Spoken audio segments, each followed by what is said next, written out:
Good morning, ladies. Happy Wednesday, November 23rd. It is the day before Thanksgiving. It's like crazy how quickly this year has gone by. But I am coming to you week 2, day 2 of Amen, the story of Scripture from Eden to eternity. And today's topics are going to be pretty interesting.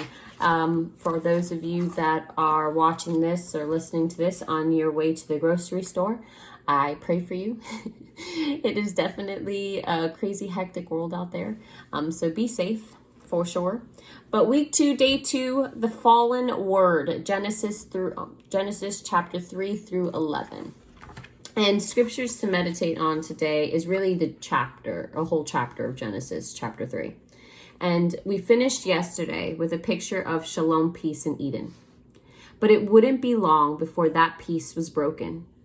As we turn the page to chapter 3 of Genesis, we watch on as strategy strikes the world. In the midst of the garden, a single sin would change all of history. The serpent comes to deceive Eve and make her doubt God's character and what he has said. As Eve bites that fruit and hands it to Adam, who is looking on, everything changes. Sin has come and shalom has been broken. Satan must have rejoiced as Eve lifted that fruit to her lips. But what he didn't know was that God was already working.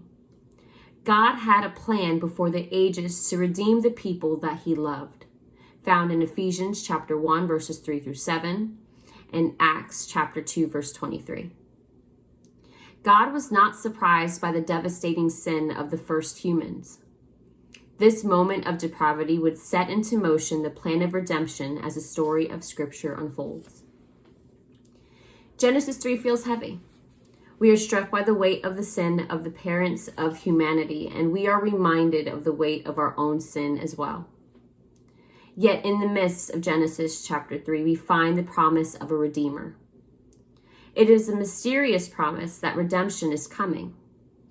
Genesis chapter 3 verse 15 is referred by the scholars as the proto-evangelium because it is the first mention of the gospel. And if I butchered that word, proto-evangelium, excuse me. In the midst of a chapter that tells of the fall and the consequences of sin, we see a promise. Even the devastation of the fall is drenched in gospel hope. So in a passage of scripture titled The Curse, comes the greatest blessing mankind has ever known.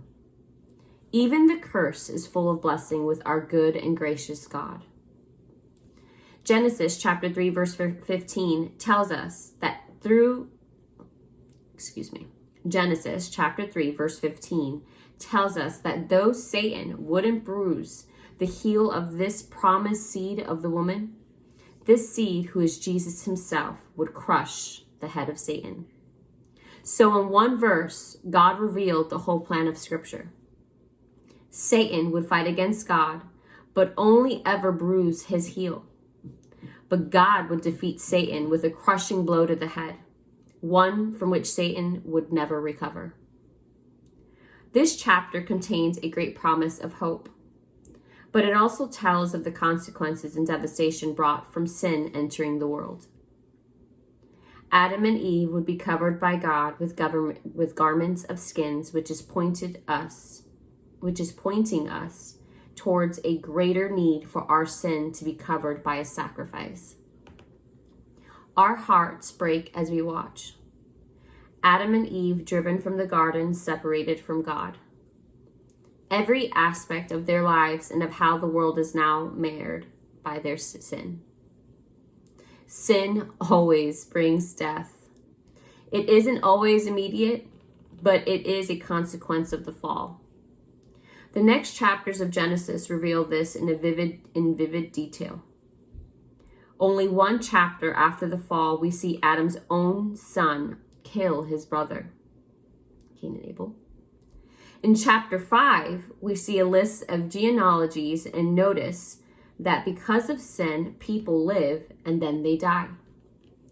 The preceding chapters go on to give a clear picture of how sin has fractured the world.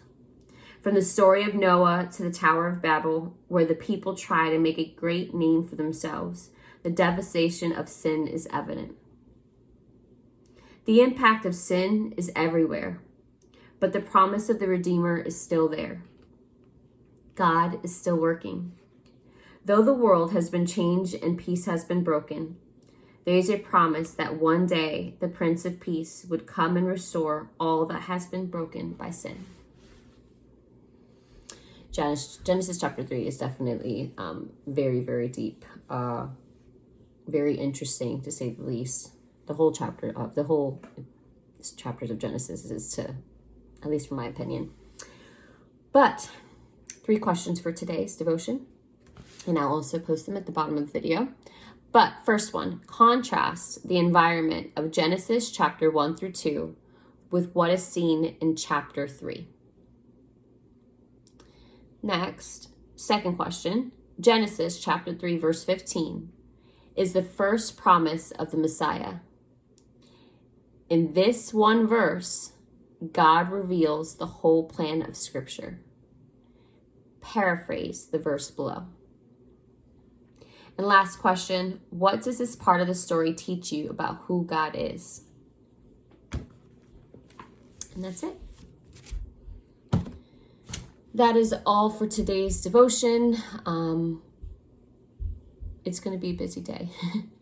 I'm sure for all of you. My kiddos go home here shortly, so trying to get them to going together. My daughter, as you probably can hear, is, I guess, making a lot of noise out there, so I apologize for that. But I hope you ladies have an awesome day. Be safe, stay blessed, be patient, be kind, and we'll talk later.